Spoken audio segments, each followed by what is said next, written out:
Hello, and welcome to another episode of Boundless Body Radio. I'm your host, Casey Ruff, and today we have another amazing guest to reintroduce to you now. Bronson Dant is a returning guest on our show.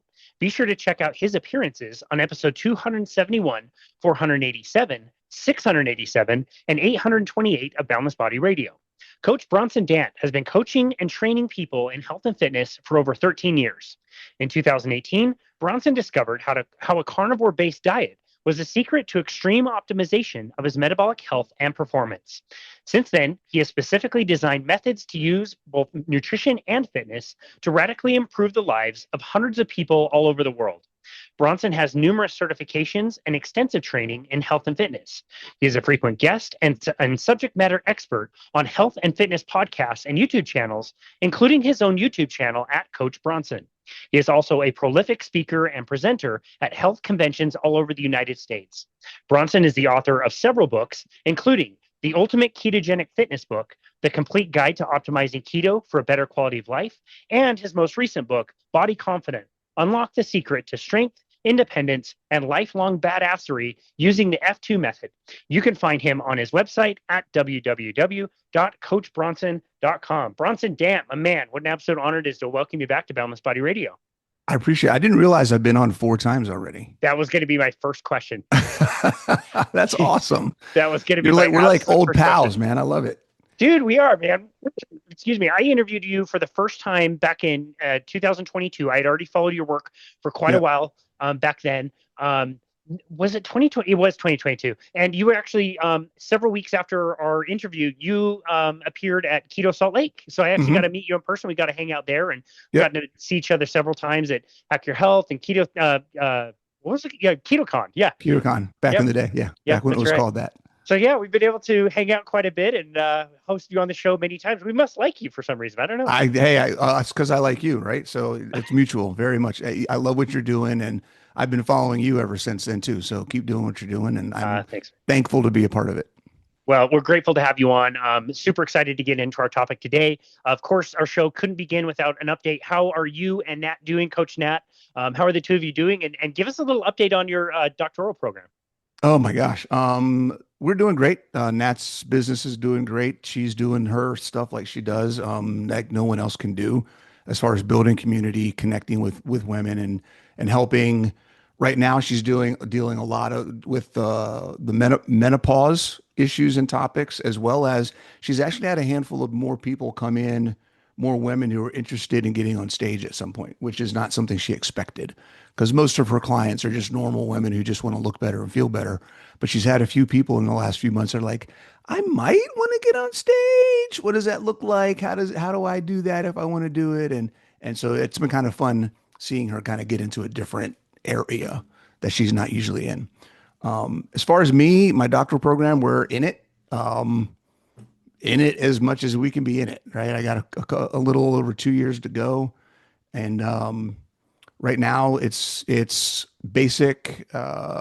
It's like a lot of the theory and concept of things like adult learning and intellect and cognitive behavior, and a lot of the stuff that, because what I'm in an applied doctoral program, not a research doctoral program. So a lot of what we do in applied science is, how do we impart the knowledge? How do we it's applied science. How do we apply the science and get people to actually do the things that we're saying they need to do? So we evaluate data, and we'll talk about this a little bit later as we talk about some of the science things.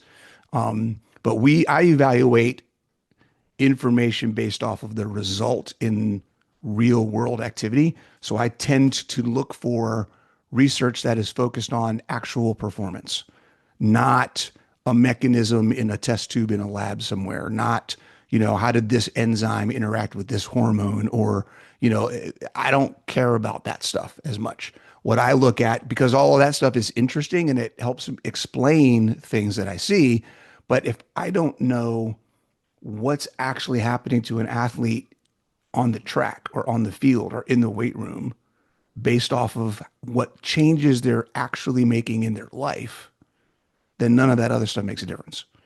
And that's really where my focus is. What are the things of when a athlete goes to a ketogenic diet, how does their body change and how does that affect their actual performance? Not their metabolic measures, not their blood work, not some theoretical impact a mechanism may have on performance, the actual performance. And that's where my focus is. So, Yeah. Okay. So I go on a carnivore diet, my LDL cholesterol goes up. Ergo, LDL cholesterol means that I'm going to have a heart attack. That's what you're right. kind of talking about there. Is like, yeah, that's one There's the marker. mechanism. That's a hypothetical. We don't Yep. know. Exactly. Exactly. You don't really know whether that's tied to Right. something happening. Yeah, it's so much more valuable. And I appreciate you take that approach. It sounds like I'm not going to be able to take pictures of weird rashes and send them to you and be like, yo, can you No, diagnose this? You're not going to be that type of doctor. So, I'm not going to be all a right. medical Well, doctor. It's a doctor of health sciences, and my focus is going to be on ketogenic sports nutrition. amazing. Yeah, that's going to be So awesome. that's where any of the stuff we talk about as far as research that I'm doing or that I'm a part of is all going to be on how does a ketogenic diet affect performance. Yep. Got it. Okay. Awesome. We're going to deep dive into that, and the reason why we're doing this episode is due to two different episodes that came out on another podcast, the low carb consultant podcast with Max Helmer. We've hosted him. I've been on the show. You were his very first guest. And the first episode that I saw on there was with Dr. Sarah Zaldivar, mutual friend of both of ours. She's somebody that we've hosted on our show twice. She has recently, moved away from a carnivore diet herself, which is fine. And, the title of the episode was something like, quitting a carnivore diet with Dr. Yep. Sarah Zaldivar, whatever it was. I looked at it. I didn't listen to that one. I've heard the song and dance a few times, and I wasn't super compelled by that just because I've heard more people doing that recently. I kind of knew what to expect. So I didn't Mhm. really pay that much attention to, but I am subscribed to a show. I think it's really good. A few weeks later, I see Coach Bronson Dant replies to Dr. Zaldivar and that episode. And now I'm like, okay, now I have some incentive. We're going to get some spice here. I listened to the first episode, and I got to say, I was not super impressed with some of the things that I was hearing as far as the justifications for, leaving a carnivore diet and almost suggesting the reasons why somebody should leave a carnivore diet. I think those are two Yeah. different things. But I thought it was tough to hear a few of the points you made. Listening to your episode was so much more logical. It was more concise. It explained a lot of things. So I wanted to kind of ask you about that experience. What was it like listening to the episode, the first time? What were some of the things that you were thinking about, some of the claims that were being made, and what things were maybe there was some validity to, and other things you were like, yeah, this is just not right. The that's a wide open question. The Listening to that again, I think you said it really well. Heard the song and dance. I don't know how many times. So there wasn't anything new that I heard as far as claims or justification behind any decisions that she was making or anybody makes. It's always the same things. Um, and it'd be nice, honestly, if somebody decided to change and they had something new. I haven't seen it yet. Um, I'm just thinking about all the different reasons. Um, I think for me, the biggest challenge as a coach, and I think I'm always going to be a coach, even though I'm getting away from coaching and I'm getting more into the science and getting more into a different area of focus. I mean, Natalie says all the time that no matter what I do, I can never get away from coach. So I just think like that. I've been doing it for so long. As a coach, I am very protective of the people that I feel responsible for. One of the biggest challenges I have ever had as a coach has been caring about my clients' success more than they do. And I know you can relate to that, right? How many times does somebody come in and you can see the potential, you can see where they're going, you know the challenges they're going to face before they do, but you also know that they can do it, and you want to be there and watch them through the entire process. The best experience as a coach is when somebody graduates from needing you, right? And having to go through that experience with somebody is the most fulfilling. I do that for that reason, right? Any money or business that I make out of that is secondary to that, right? I make barely any money for what I do right now. And I, I just, there is, you can't compare to that level, to that fulfillment that you get from watching people that you directly help improve. From that perspective, it really is challenging and difficult to hear people who have received that same level of trust from their followers and subscribers, who have spent a long time building a channel, building their subscriber base, building a business around a message, to then completely flip that message after people have improved their lives doing what they said the first time. You can't take that away, right? There's a lot of people that Dr. Zaldivar has helped. There's a lot of people that Zane Griggs has helped. There's a lot of people that other people in the space who are now going back on what they said originally. They've helped those people because that information was good information. And that doesn't mean the information they have now is bad information. What it does mean is that it's confusing, and I don't think it's fair to their subscribers.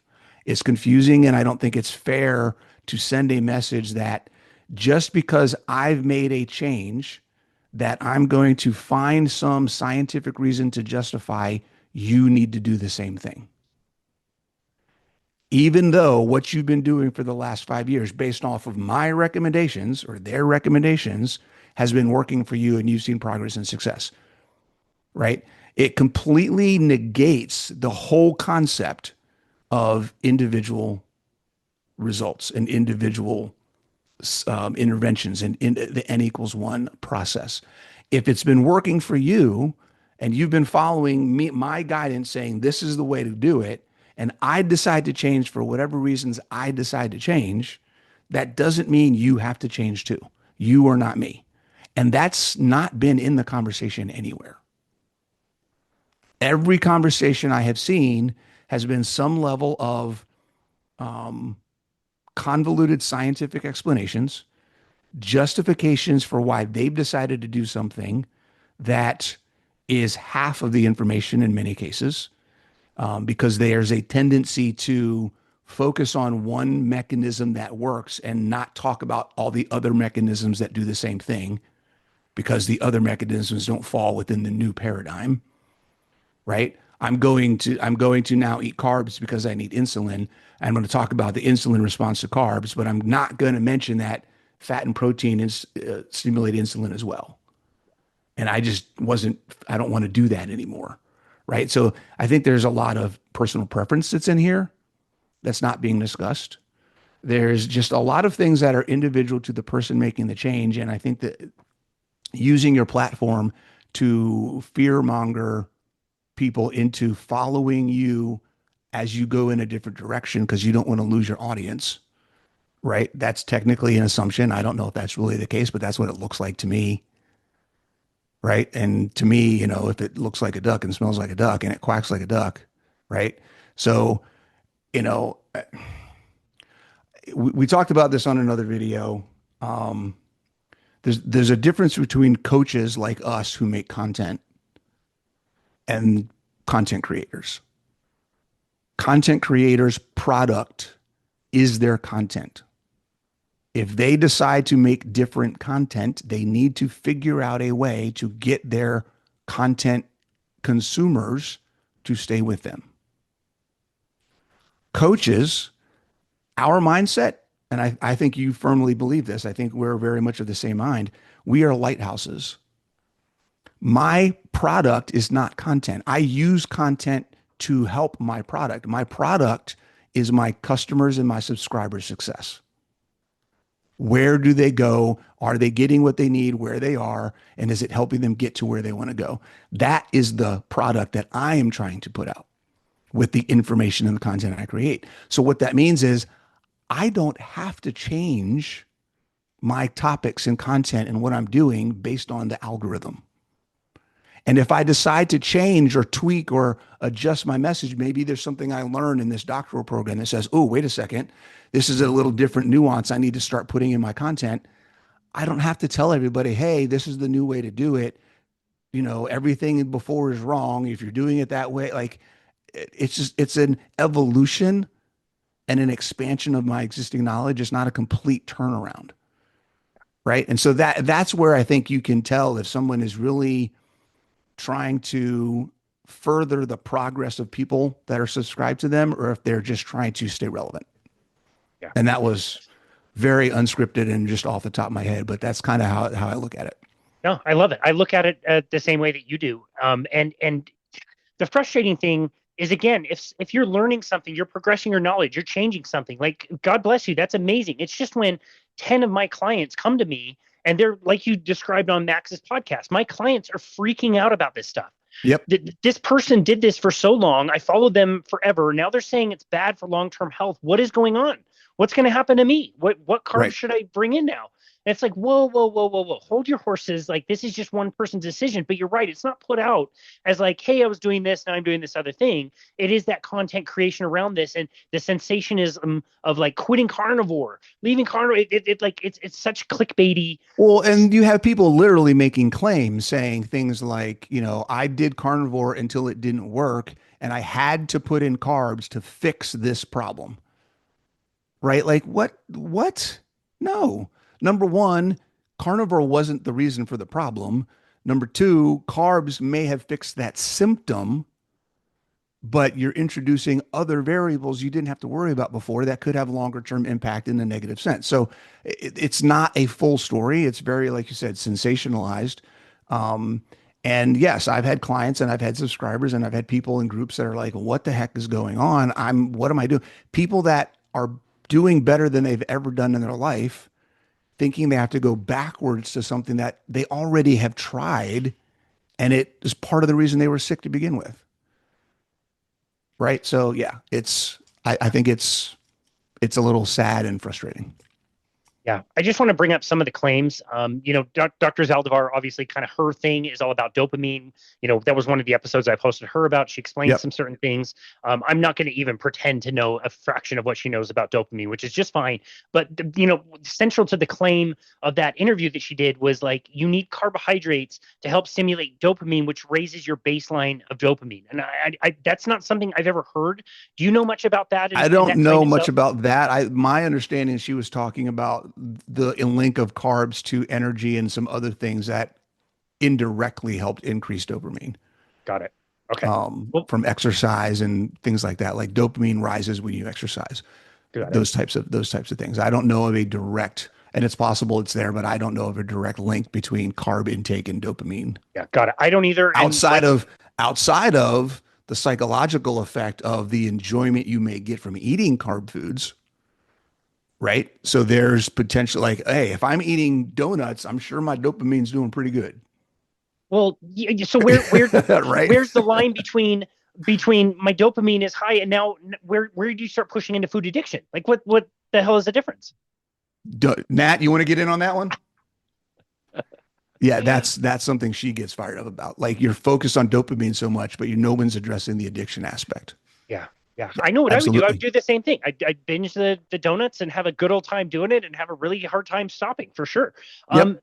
Okay, so we'll leave that one alone. I did want to ask you about claims about like either weight loss stalls or body composition, especially. You need the carbohydrates to help you reach a new level of a better body composition. The harder workouts, weight loss stalls, like all those things. You need carbohydrates to get you. Yeah, we'll answer all of these questions with one statement.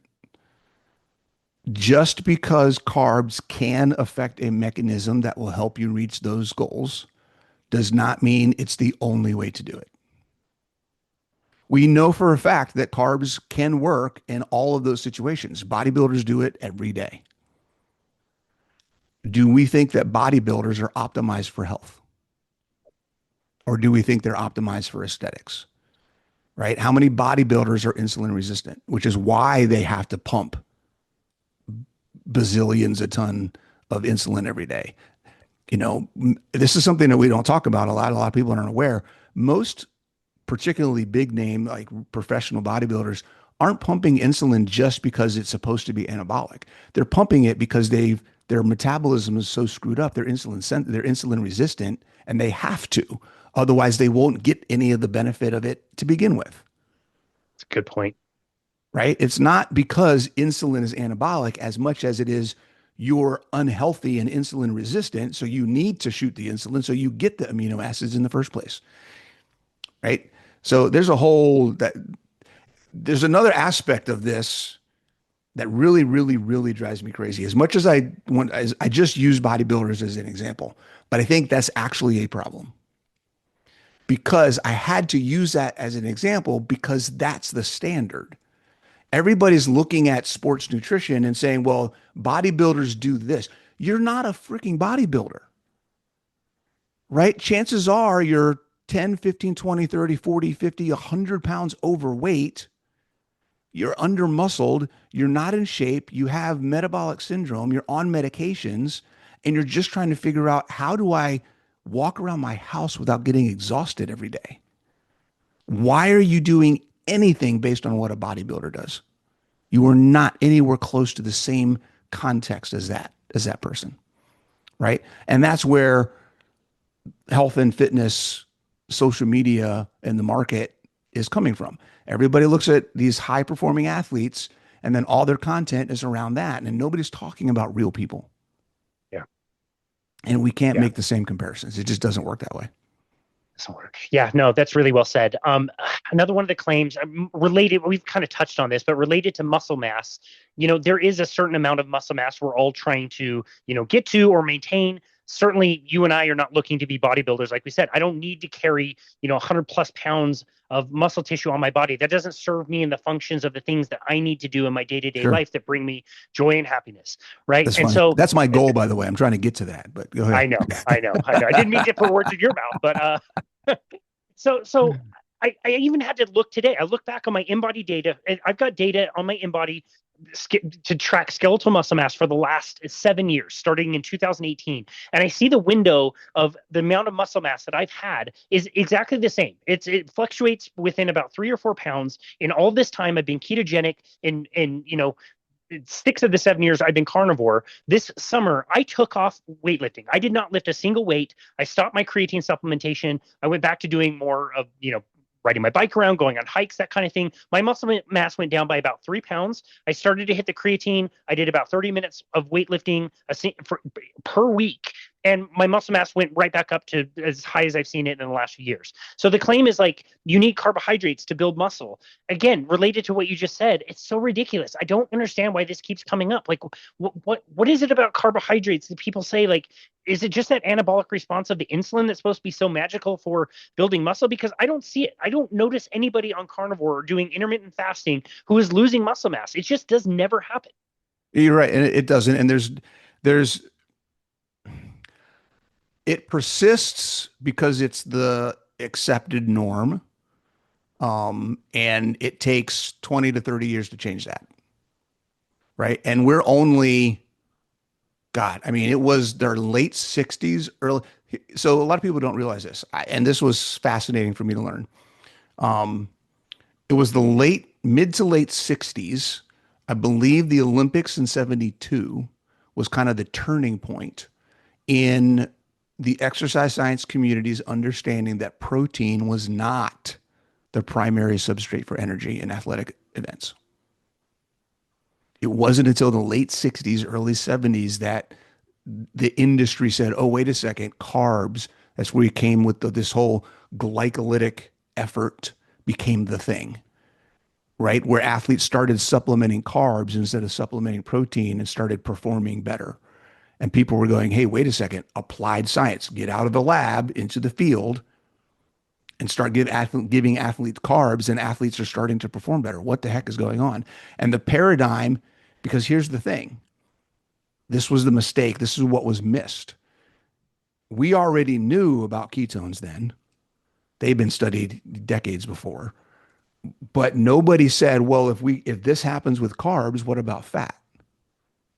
Because we had already set up in our minds back then that fat was just an endurance substrate. So when we started introducing carbs, nobody said, what about fat? How do we compare as we develop this new paradigm around carbs? Nobody said, well, what about fat in that process? So the entire new shift went from protein being the primary energy substrate to carbs being the primary energy substrate. Fat was never even evaluated.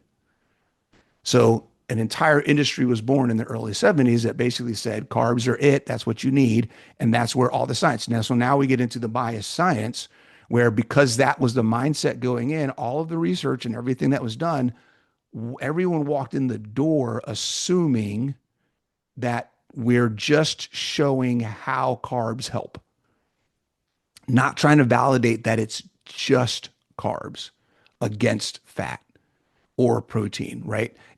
We know protein wasn't working as well as carbs, so carbs must be it, that everything we do is based on that. And literally how we train, how we nutrient time, how we plan our macros, everything we do is so carb focused.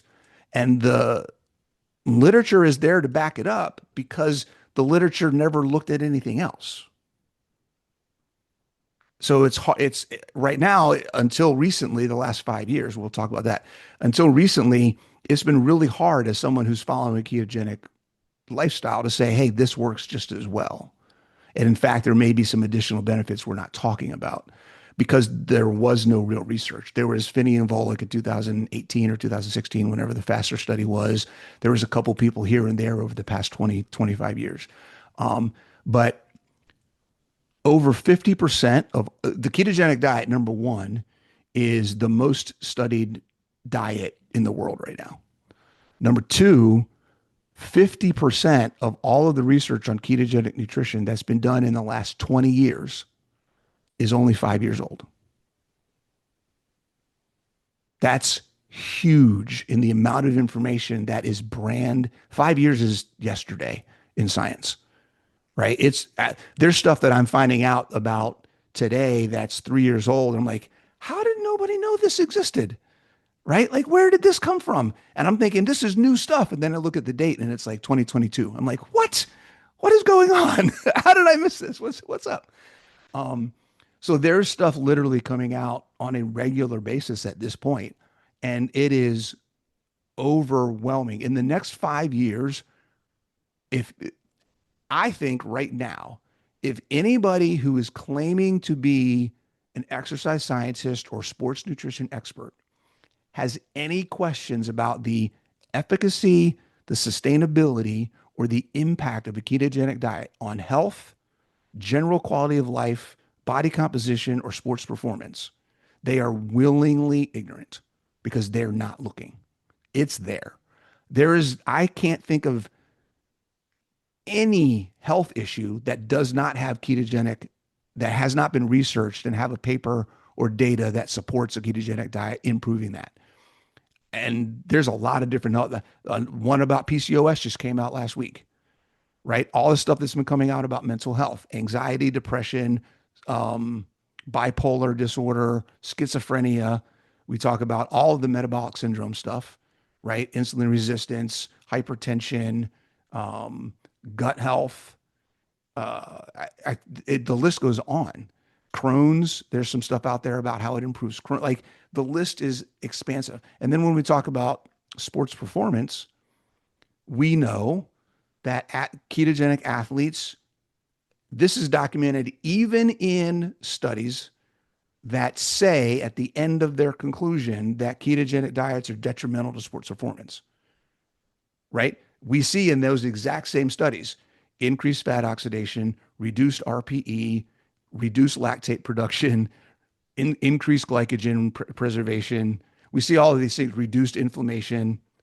We see all of these things, but they say because of this one specific measure, movement economy, which is what our paper is about, because they used more oxygen, they must be performing worse. There's no actual performance outcome.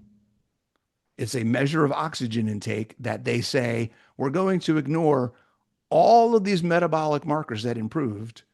And because they used more oxygen, we're going to say it's detrimental to performance, even though we didn't actually measure speed, power, time to exhaustion, or any of that other stuff.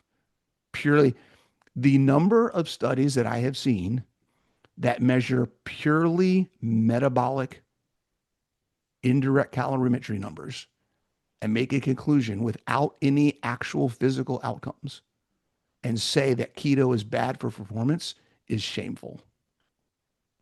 It is absolutely like, are you you're saying it's bad? It's if they even in the title would just say bad for metabolic performance, that would be more accurate to the scope of what they actually studied, even though it's a misinterpretation of oxygen intake in a fat adapted context, which is what our paper was about. So that was a long rant, but yes, there's a lot of issues in the science. The data's there. If anybody says that keto's bad, they're willfully ignorant and haven't done any of the work to find the good data.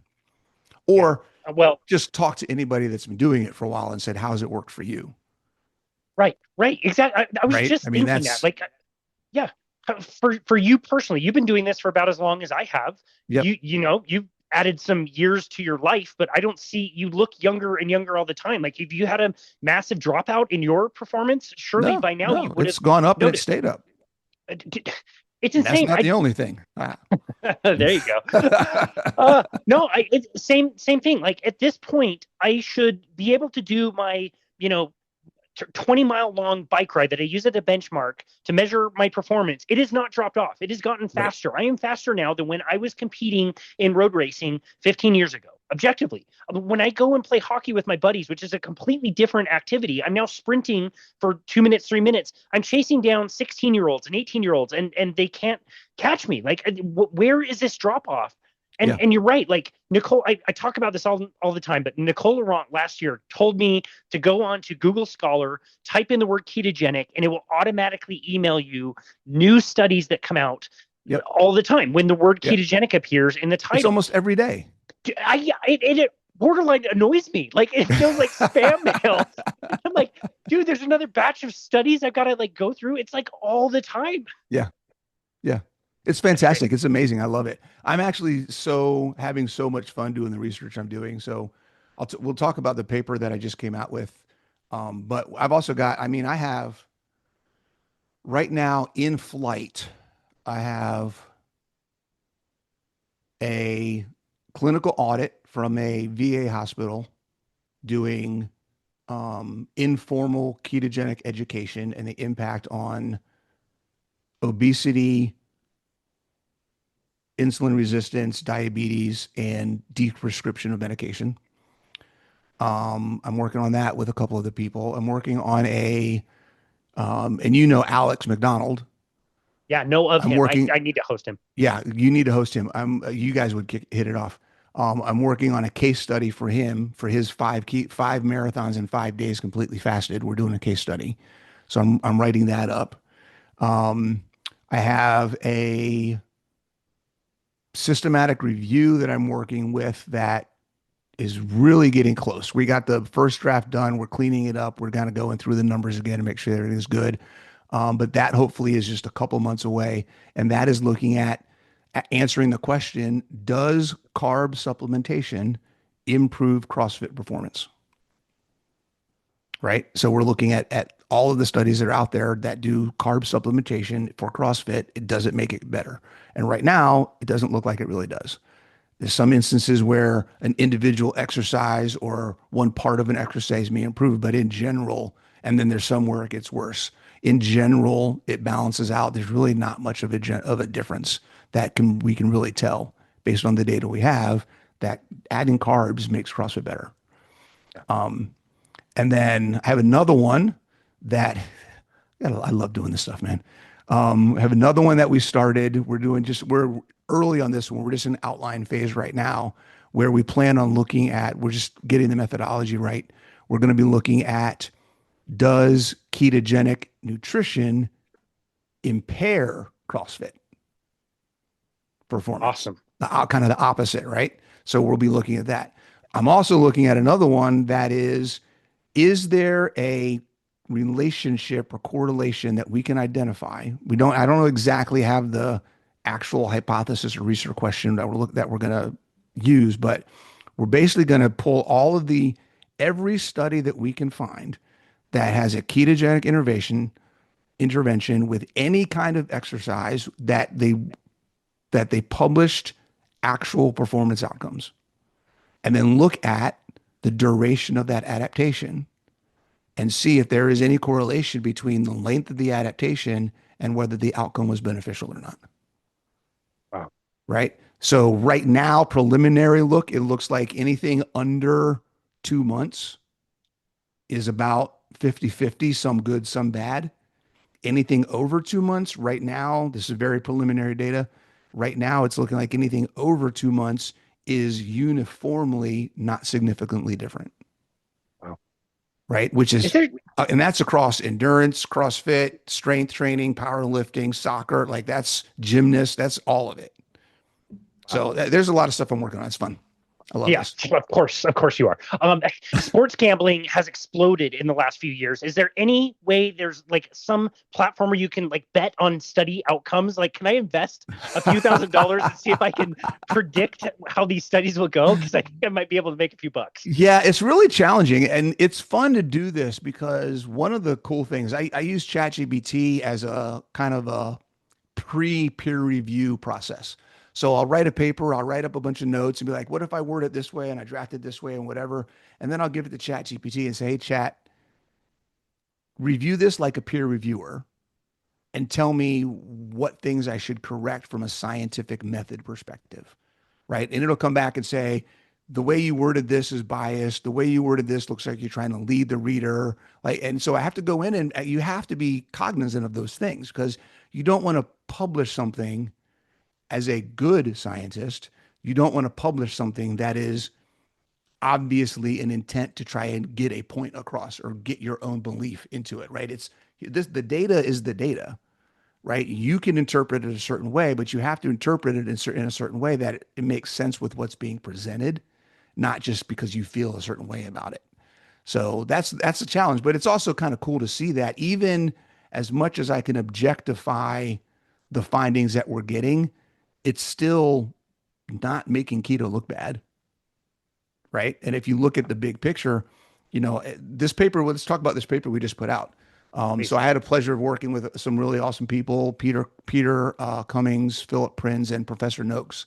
And we basically proposed that the way, and again, you'll appreciate this because this used to be your bread and butter, the way that we interpret metabolic performance based on oxygen output is heavily biased toward carb-fueled athletes, right? So we look at oxygen intake, the more effort and duration you put into, the higher your VO2. You figure out what your VO2 max is, and everything you do from there is based on a percentage of your VO2 max.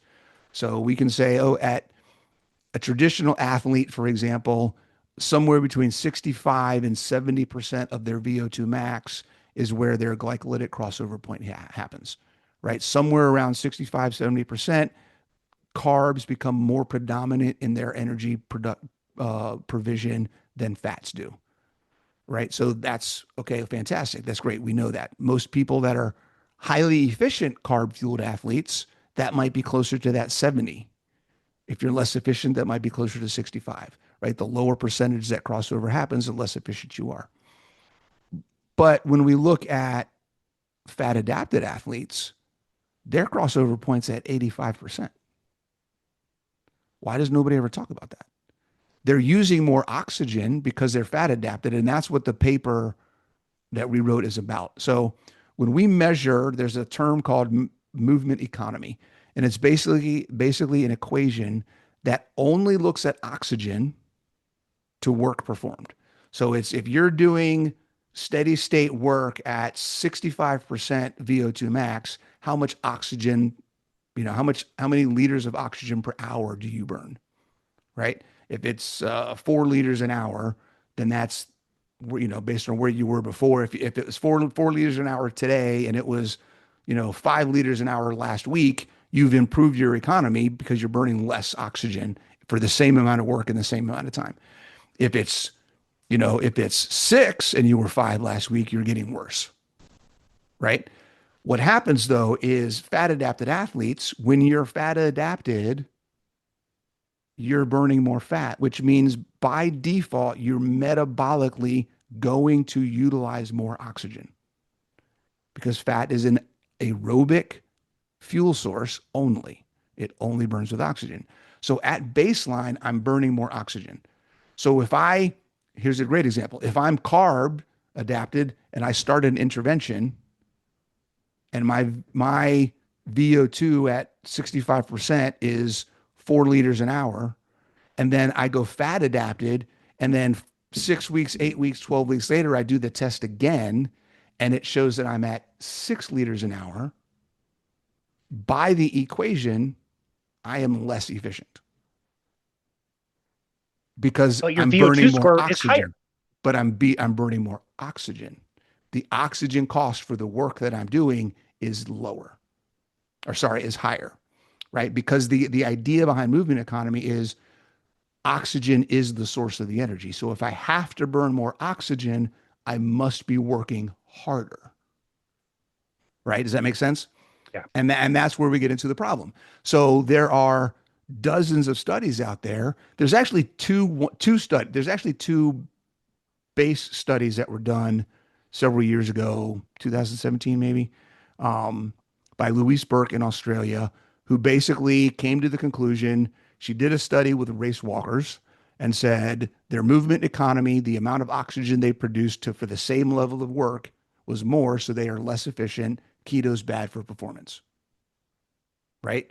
Then they did another one where they duplicated the work, came out with the same thing, and said, we verified this in another set of people, blah, blah, blah. We did whatever. The movement economy got worse. They used more oxygen for the same amount of work. Keto is bad for performance. And those two studies have basically become the calling card. Every single study that I see where the conclusion is keto is bad for performance references those two studies.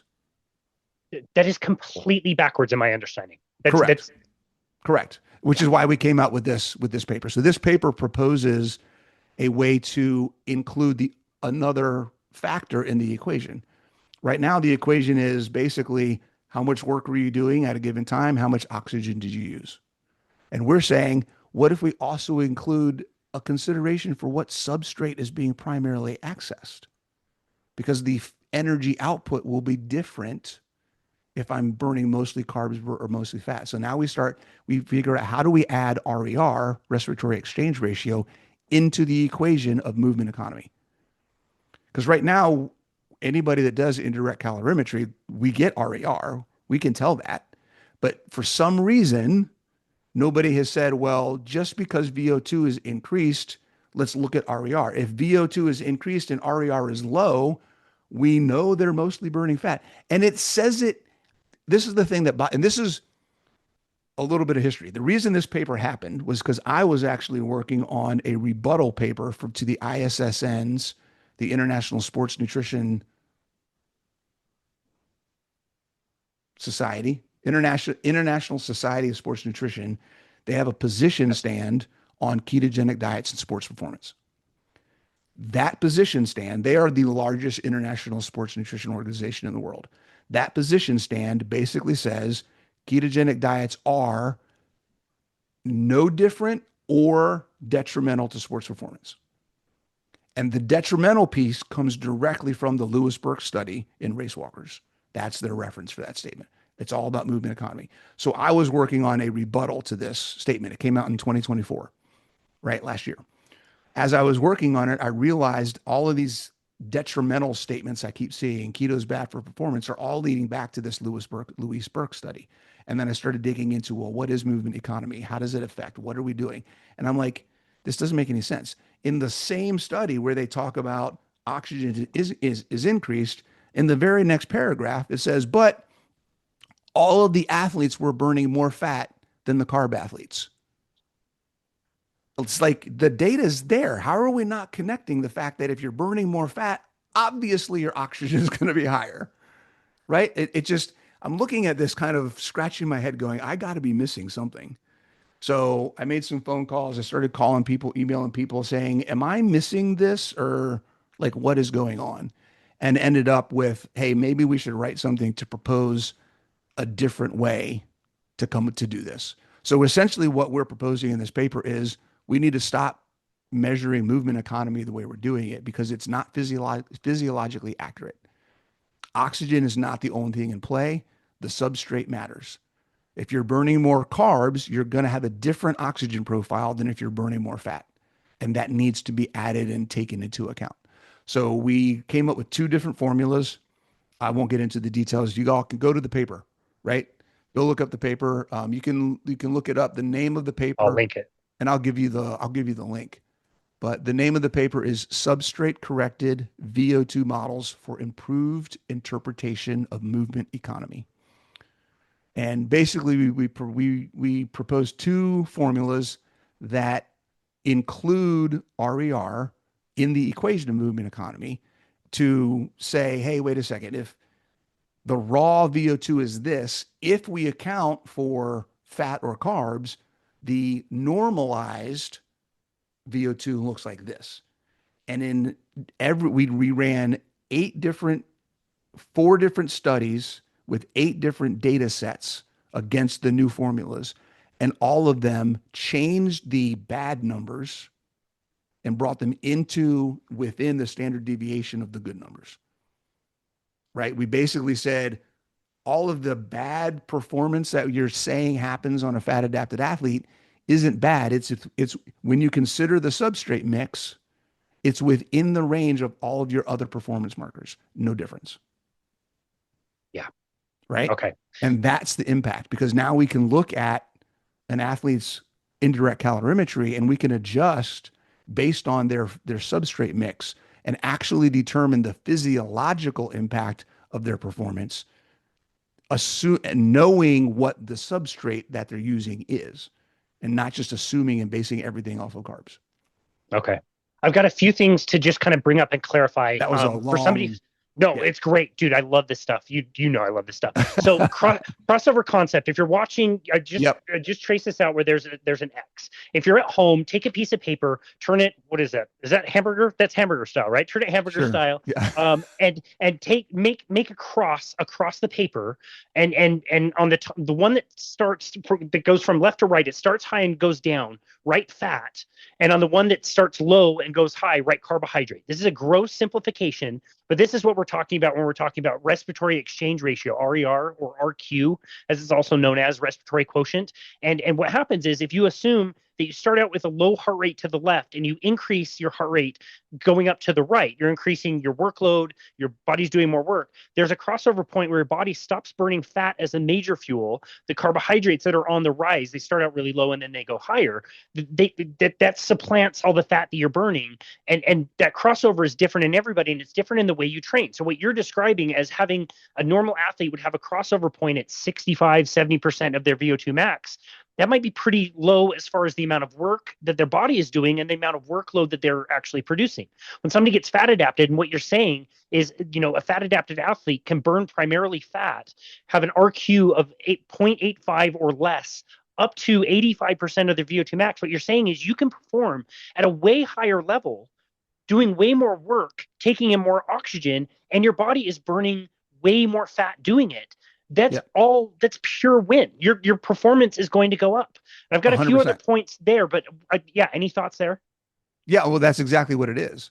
This is number one. It shows that fat oxidation, from a theoretical conclusion perspective, which, if we're being real, any study that is making a conclusion on performance without having performance outcome is a theoretical conclusion. And a majority of the studies in the ketogenic space right now, are theoretical conclusions. Okay, perfect. Right? They are all looking at metabolic numbers and then saying bad for performance. Yep. Right. And what we just proposed is all of you are wrong, because if you reapply these new formulas to the data that you have, I'm pretty sure that all of those numbers would fall in range and it would turn. And here's the consistent theme that I want to make sure everybody gets. I'm not saying it's better. What I'm saying is, I'm pretty sure, because one of the things that we hope people will do with this paper is take these formulas and apply them to their current data sets or do new studies using these formulas. Yep. Because what I want to see from a metabolic, from a movement economy perspective, you talk about betting on outcomes. My bet on the outcome of people adopting these formulas is that we will find that performance from a metabolic perspective is no different. Or higher. Could be higher, but at least no different. Yeah, because the performance outcomes, when we look at all of the different modalities of exercise and athletic events, the performance outcomes are all coming back no different. Got And it. I would Okay. expect that the metabolic outcomes at the worst would be no different, if not better. Got it. Okay. Right. I've got So two other. Oh, go ahead. Sorry. yeah, yeah. So that's that. Another thing I want to know, this just came out, I believe, last week. Professor Noakes was part of a study. They defined and identified a reverse crossover point. This is fascinating. 6+ hours of endurance activity, the body switches back to predominantly fat. Wow.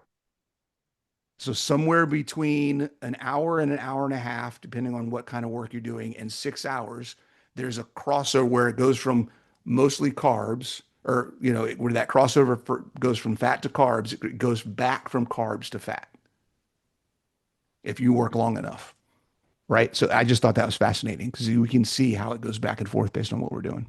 Is that due to the storage capacity of fat versus carbohydrate, where maybe you're burning through your carbohydrate and then your body has really no choice but to go back to burning fat? I don't remember. I didn't read the entire study. I don't remember if they proposed any mechanisms or if they Got gathered it. any data to make any connections there. But I mean, it's likely that's part of it. Got it. Um, the thing about it though, that's really interesting, and this is eventually I want to talk about the biases. We just talked about one major bias, a couple major biases in science. Um, but there's a lack of understanding in science, I think, that has bled into social media, books. I don't know. I don't know how to, the zeitgeist, I guess, of health and fitness. Um, and that is how we define metabolic flexibility. And what I'm finding, and I'm still working through this theory and concept. It may be another technical report that we put out because the more I dig into it and the more I look at it, I'm going to make a statement here that's going to potentially raise some eyebrows or make people go, huh? Um,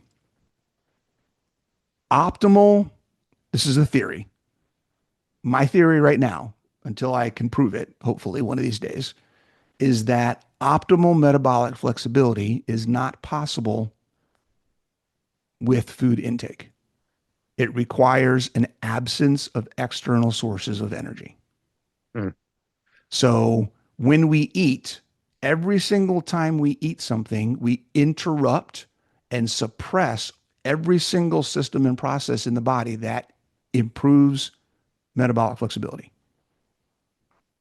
Right? So think about that for a second. What does that mean? That means if anybody's telling you to eat carbs to improve your metabolic flexibility, they're wrong. If anybody is telling you to eat a ton of meat or a ton of fat to fuel your exercise, they're wrong. And this is the one that got me. This is the one that made me go, wait a second, this doesn't make sense. I've been telling people forever, you need to be fat fueled, fat adapted. There is a difference between being fat adapted, as in accessing the fuel I have on my body, and being fat adapted to eating a lot of fat so that my body can burn fat. Because here's the deal. Metabolic flexibility is about, if we look at the entire picture, it's about the production of energy substrates, right? How does my body get fat and get glucose and glycogen? The utilization of them, how does my body burn them? And the access to them, how do I get them into my system, right? So when we talk about metabolic flexibility, we're talking about only internal processes, which means I can only get everything that I need from body fat and stored muscle glycogen. That's it. The minute I eat something, we have this thing called oxidative priority, right? So anything external is prioritized and has to be processed in order before anything internal. So if I eat fat off of a pig, I'm getting fat and that's great. But what doesn't come with that fat? There's no glycerol. It's not a triglyceride. It's a fatty acid, which means I'm not getting glycerol, which means eating fat isn't going to fuel the glycogen requirement that I need, like my body fat will. Body fat provides fatty acids. It provides glycerol, right? Those are the two main things that we need to help replenish and restore our glycogen stores and glucose in our blood. So if I'm burning body fat, I can exercise better. If I'm eating fat, I'm not getting everything I need. I'm only getting one. I'm not getting two. And so that's me. I said that to myself and I said, wait a second, body fat doesn't, or external fat is an interruption to metabolic flexibility, just like carbs are. And I was like, whoa, wait a second. I got to think about this for a second. Like this is, wait a minute. So I've been thinking about this for weeks and trying to work through this whole process. But everything that comes back to is saying, hey, wait a second. If you want to be optimal in your performance, we want to optimize metabolic flexibility. In order to optimize metabolic flexibility, we have to start looking at food as a recovery mechanism, not a fueling mechanism. Mm. You don't need to eat in order to exercise. You need to eat in order to prepare your body for the next exercise. It's a whole different ball game about a whole bunch. I got a whole outline of things that this is. The more I talk, I'm getting sweaty right now thinking about it because it changes so many things about the way we look at sports nutrition. It completely changes everything. That's fascinating. So that's we eat so that we don't have to eat. We're making that into a t-shirt or a bumper sticker or something. I love that, dude. That's incredible. So go ahead. You got me on a rant there. Okay, no, that's perfect. I never considered that last point, but I would agree with you 100%. I think you're totally right. It's just a theory, but I believe you're right. If you kind of start to think about the mechanisms of how your body is trafficking things, storing things, burning things, that does make a lot of sense. Yep. So I really love that. I want to make two more points on the VO2 thing. I'll try to be as brief as possible, but I just want to bring these up. So the first thing, your paper did a really great job of explaining absolute VO2. So this was my favorite thing when I was training other trainers on how to do these types of tests. It's my favorite thing to fail somebody on because everybody would miss this. When I asked somebody, what is VO2? They would say it's the amount of oxygen you can take in every single minute. And that is true when you're talking about absolute VO2, how much oxygen divided by 1 minute.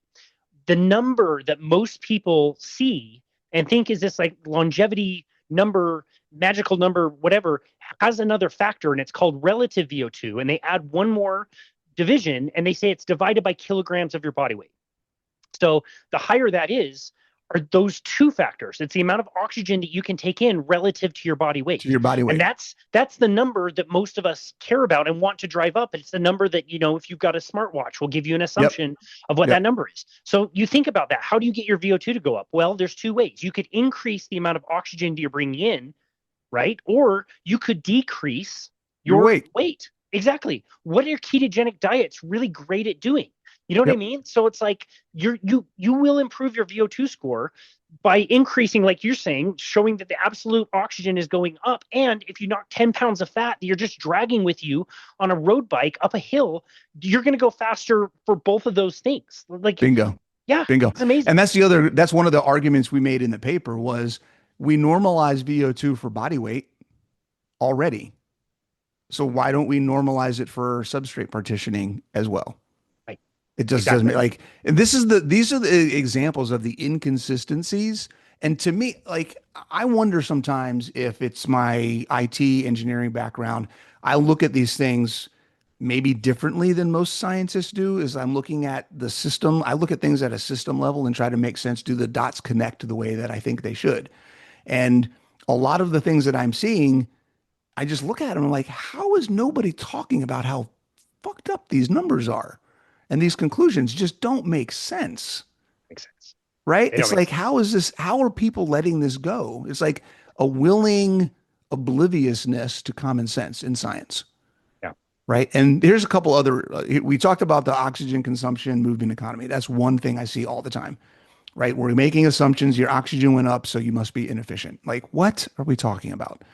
Number two, I see all the time is we're so proud of our washout protocols in this intervention. We let the participants of this cohort eat their habitual diet for 2 weeks before they switched to a ketogenic diet or off of a ketogenic diet. What the hell does that mean? A habitual diet for 99% of the population is a high carb diet. Yep. So how is that a washout? If you're on a high carb intervention and then you do a washout for 2 weeks where you're still eating high carb, that's not a washout. right? Like there's nothing defined anywhere. I take that back. David Ludwig just came out with a paper 3 months ago, recently this year, where he brought up this issue of we need better washouts in nutrition science. And he talked about some of the impact of that. Let me look up the name of that real quick while we're talking about it. But right now, especially for ketogenic diets, there are no defined or accepted definitions or protocols for how to wash out appropriately in between interventions. Let's see. David Ludwig, wash in and wash out effects, mitigating bias in short-term dietary and other trials. It came out in March of this year. David Ludwig. If anybody's interested in reading up about that, go check that out. But basically, he's like, we keep saying we're doing washouts and we're not doing washouts. It's ridiculous. So wild. that's one of the things that I would love to eventually, either next year or sometime, put a paper together that follows this paper up and proposes, here's what a washout should look like if you're doing a ketogenic intervention. Yeah. So that's one area as well. Many of them aren't washed out. So they're saying this intervention was a 6-week ketogenic intervention. Well, they started eating keto on day 1. They're still going through keto flu on day 3.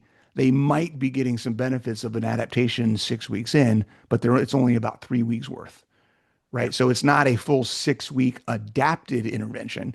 And again, that's the third thing on my list is interventions just aren't long enough. Yeah, right. Right. Most interventions that I see are between 3 weeks and 8 weeks. And It's not enough. It's not enough. It's just not enough. So that's another bias. We talked about one of the biases are, again, common sense things I don't understand is all the claims made for performance that don't actually contain performance data. That's another one. And then a big one outside of the movement economy and oxygen thing, another one that I see, I've looked at dozens. I posted about this today. I have looked at so many studies that have a ketogenic, low carb, high fat, low carb, whatever they call it, intervention that do not consider or control for electrolyte supplementation. So they get somebody on an 8-week ketogenic diet. They don't do anything to have them increase their hydration and electrolyte level and then say their RPE is higher. They're not performing. They feel like crap.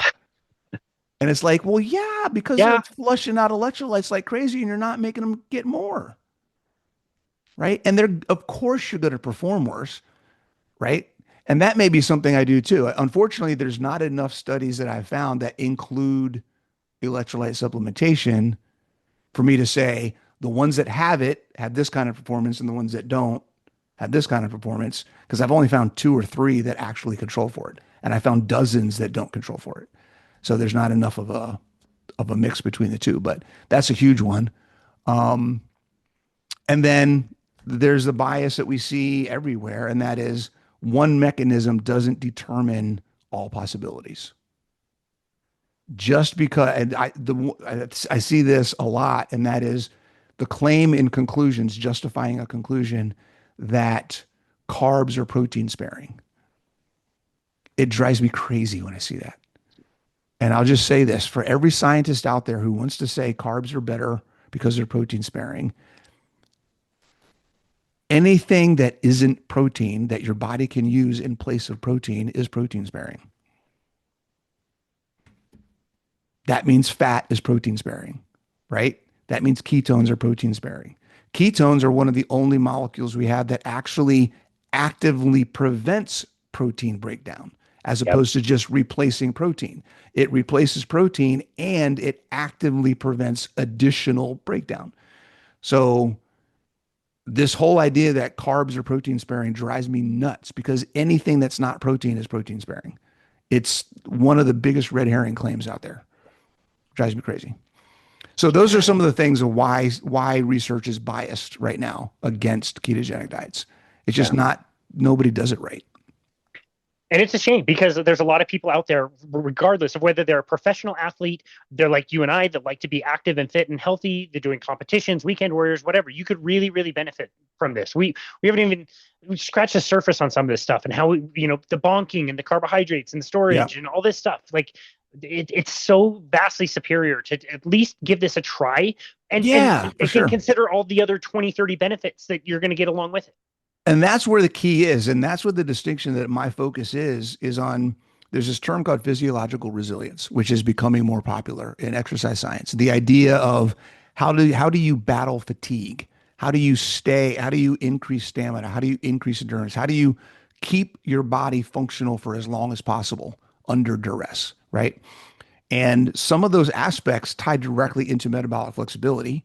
And a lot of that ties into the benefits of being fat adapted. When you're fat adapted, inflammation is reduced. And this is the cool thing about the studies that we have, even the studies that say keto is bad for performance. I challenge anybody to go to those studies that say keto is bad for performance and look at inflammation, lactate production, glycogen preservation, overall fat oxidation, and tell me that those markers aren't all objectively better based on current standards. If anybody other than a ketogenic athlete was showing those number changes, you would be like, what is that training adaptation that they're doing? What training are they doing to make those numbers look so good? Right. But we look at it because they're a ketogenic athlete and we go, oh, we're not going to talk about that because their oxygen has gone up. Right. It can't be good because their oxygen consumption is increased, but we're not going to talk about all these other markers. The fact that there isn't any yet definitive data on injuries or recovery improvements. There's a lot of anecdotal evidence out there about people going ketogenic or fat adapted and having better recovery, reduction in injury rate, and all this. I haven't seen any official research papers yet. I would love to be able to do something like that. But I do know my own personal experience. We've talked about this before. I was hurt all the time. If I could get a 2 day a week workout in, it was a good week for me. And then within 90 days of going carnivore, I'm currently 53 years old. This was 7 years ago. I'm 53 years old and I'm working out 6 days a week right now and I'm crushing myself. Yeah. You know what I mean? So it's like, yeah, it's horrible. This is a horrible diet. Don't ever do it. You're going to feel like crap and not be able to perform. Right. So even if the trade-off here that I see is even if the performance is exactly the same as a fat adapted ketogenic athlete, as a carb athlete, the additional benefits of faster recovery, reduced inflammation, increased training time, right? Not having to take a break, less complicated meal planning and fuel and eating management, not having to crap 8 times a day or stop a workout to go take a dump or stop a run and think I'm going to crap my pants on a run or run for a marathon and have to puke halfway because I just had 300 calories of carbs, like whatever, like, I'm eating 60 to 90 grams of carbs every hour to sustain my performance. Who wants to do that? That's crazy. Right. We know for a fact, right? It's been done in Prinz and Kutnick and Noakes. They did a study last year where they took endurance at triathletes. They ran them time to exhaustion and they only gave them around 10 grams of carbs per hour. That's it. It's like 2.5, maybe a little bit more, 2.5 to 3.5 grams every 20 minutes. That was it. And both the carb athletes and the fat athletes had the exact same improvement of performance. They both went 22% faster or further in their time to exhaustion. Right? So why are we doing 20, 30, 40, 50, 60, 80 grams of carbs an hour when really we only need maybe 10 to 15? Yeah. For that side. And that's endurance work. That's time to exhaustion. Anybody else, if you're doing any effort that's less than an hour, consistent effort, and I'm talking sports athletes as well. You're not working for an hour straight. You have break periods. You have periods, you have in between whatever, you get taken off the field, you get put on the field, there's breaks in between action on the field, whatever it may be. If you have time to replenish energy during that, this doesn't count. This doesn't count for you, right? I'm talking about endurance athletes. If you're an endurance athlete and you're working for an hour or more, then that you might benefit from some carb fueling at a fraction of what you're told you need right now. We were pushing 1 to 200 grams per hour. Yeah, that's crazy. It didn't feel great. If you can imagine, my stomach didn't really feel that great. That's crazy, right? So, I said something, I thought I heard that there were people out there doing 200 plus grams an hour. It's a new thinking, especially in the cycling world. Like Tour de France athletes are training their bodies to intake that many calories per hour. But the funny thing calories, not grams. No, it is grams. It is grams. 200 grams. Wow. Yeah. Training themselves to do that and taking in exogenous ketones while they do it. At the same time, which is so counterintuitive. I know. It's wild. Right? Especially, and this is the study that they did with these triathletes, was the idea is it's just to combat hypoglycemia. That's all you need. You need just enough in your blood to combat hypoglycemia, because it's not about muscle glycogen. You've got so much muscle glycogen and so much intramuscle triglycerides. Like, we don't need to worry about our fuel stores. It's not something that's going to impact our workload or our performance. And again, if you're an endurance athlete. For everybody else, you could fast for a week. If my background is CrossFit. I would love to hear from some people who get fat adapted, good fat adaptation, a good 90 days or more into their fat adaptation, and then fast for a week and do a CrossFit workout every day. You're going to crush it. You're going to crush it. No question. You have enough on your body to fuel the activity. You do not have to eat. Right? So do the math. A 200-pound athlete at 15% body fat will have 30 pounds of body fat. That's just the absolute calculation. So then calculate 30 multiplied by 3,500, 3,500. That's the number of calories in 1 pound of fat. That athlete has 105,000 calories of fat. Right. And you burn on an average CrossFit workout between 300 and 350 calories ish per workout. So you have 1,000 workouts in 1 pound of fat. It's incredible. Right. It's incredible. That's crazy. But everybody's got to fuel up before they go exercise. Oh, man. Bronson, these conversations are my favorite. I could talk to you for hours and hours and hours. You're sweating. I'm starting to sweat. Thank you so very much for coming on to kind of set us straight on some of these things, because I do get annoyed when I hear other people saying you have to bring in the carbohydrates. They're better for performance. We want to make sure you're not losing muscle mass. Like, literally, like, we never see it. The case studies pile up. You can explain the science better and better all the time. And so, man, I'm so glad you're doing what you're doing and following your passions to be able to bring this out to everybody. And I think you're right about what you said earlier. I don't think we're ever getting rid of the coach and Coach Bronson, regardless of what you do in the future, man. I've thoroughly enjoyed this conversation. Where would you like people to go to find you and connect with you in your work? Yeah, if you want to check me out, my website is coachbronson.com. I'm on all the social medias at coach.bronson. And I just started a Facebook group, Gen X Performance. So I highly recommend anybody in that Gen X space. And we have people that are younger or older than Gen X, but it's really, I'm a Gen Xer. I was born in 72. There's a lot of people that are like me who just want to try to get better, improve, and do whatever they can to stay fit and healthy as long as possible. And that's kind of what I'm all about. So come in, join the group, and have a blast.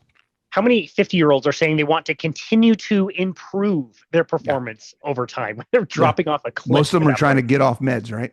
Totally. Yeah. Dude, this has been amazing. Like I said, one of my favorite conversations. Thank you so very much for all the hard work you do in this space and for setting the record straight. Your studies are amazing. And can't wait to see what comes out of them. So for now, thank you again. I just really enjoyed chatting with you. And thank you so much for coming on to our show today. We really appreciate it. I appreciate it, man. Thank you every time. Absolutely. And this has been another episode of Boundless Body Radio.